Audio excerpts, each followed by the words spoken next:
Sup guys? I have no plan of what I'm going to speak about. Try to keep it short, but also I don't know whether I should do a really stupid American accent or not, so let's not actually. I'll just speak normally. Hey, it's Miso. And I'm just going to be talking a bit about MIA and my own experience and whatever. So I kind of found out about Matt vs. Japan's channel quite a while ago. It was probably around August last year, maybe a little bit earlier than that. Because of the remembering the kanji video, because I got into that originally because of Abroad in Japan or whatever. And so I've been doing it for a bit, so I watched it and I was like, wow, this is really confirming all of my biases. So let's watch this video, and I resonated with it. So I checked out his other stuff and I was like, you know. But soon after, maybe even during this time, my laptop died. So I was unable to really watch anything or do anything with Anki. So actually I think I was using my mother's laptop, and I'd started making sentence cards on that, but couldn't really get serious until I had my own laptop again. So I was just playing games on my 3DS mostly. Started playing like Pokemon Ultra Moon and some other stuff. And that's kind of like what I started with. Let's just see how much anime I've watched at this point on my anime list. So also, I am doing electrical engineering at university, and to be honest, I've been kind of slacking off a little bit because of my obsession with Japanese, which hasn't, you know, it's a thing.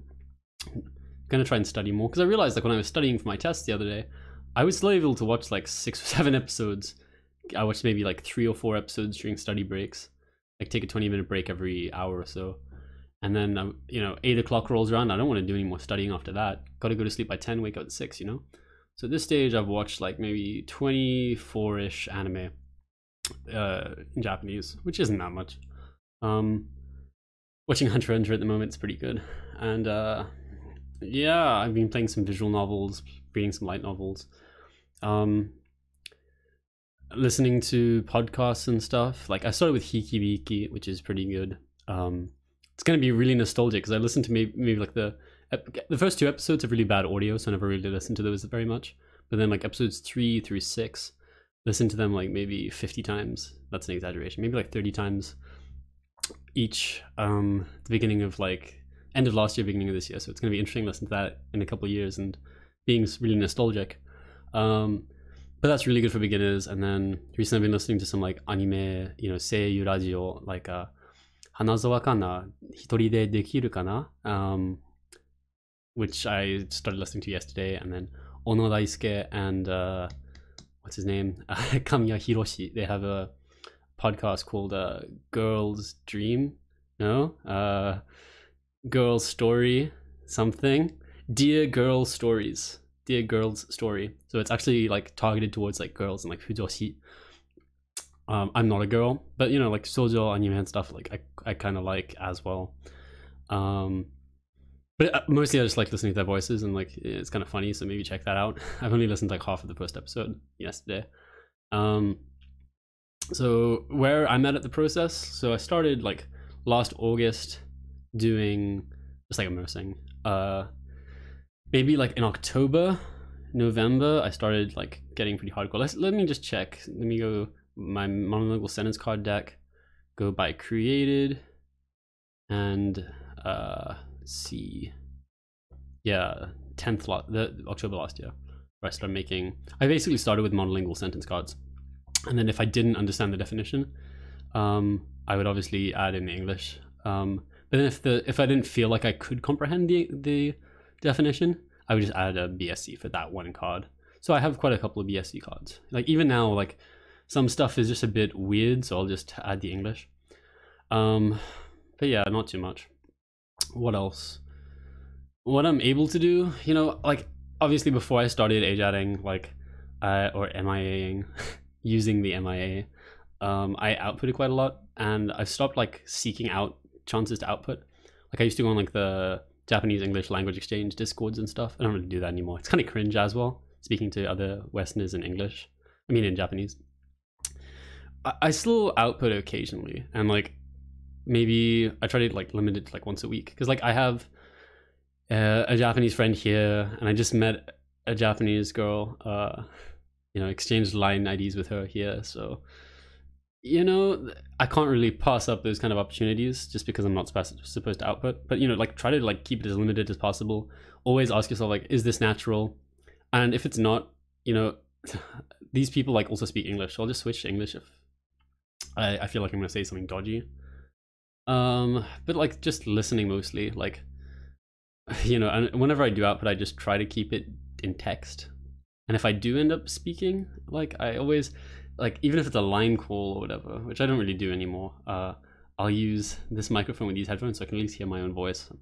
But yeah, like outputting is definitely something I don't prioritize, and it's something that like I want to put in a lot more EXP into just like shadowing and stuff, because I tried shadowing and it got my ass kicked. So yeah, like when I started like making sentence cards, I wasn't even done with RTK yet. I was still doing that, and I hadn't sentence mined TakeM either. So I was doing all three at once. And then I thought, damn, I just want to finish RTK.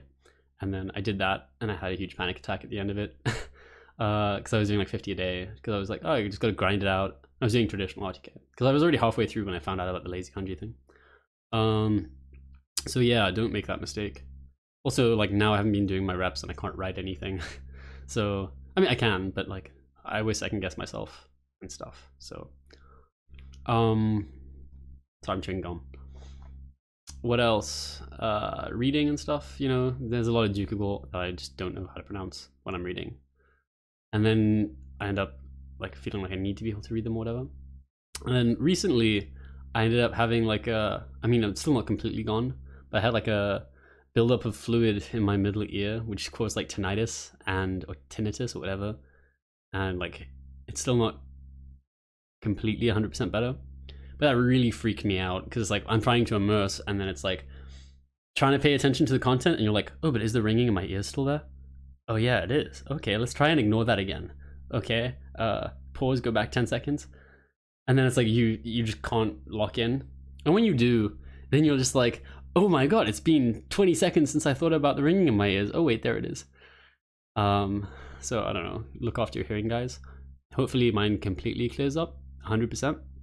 But it's made me like think my hearing is something that is like really important to me, because I play music and stuff as well. So look after your hearing, don't immerse too loud or whatever, because it's important to be able to hear and stuff.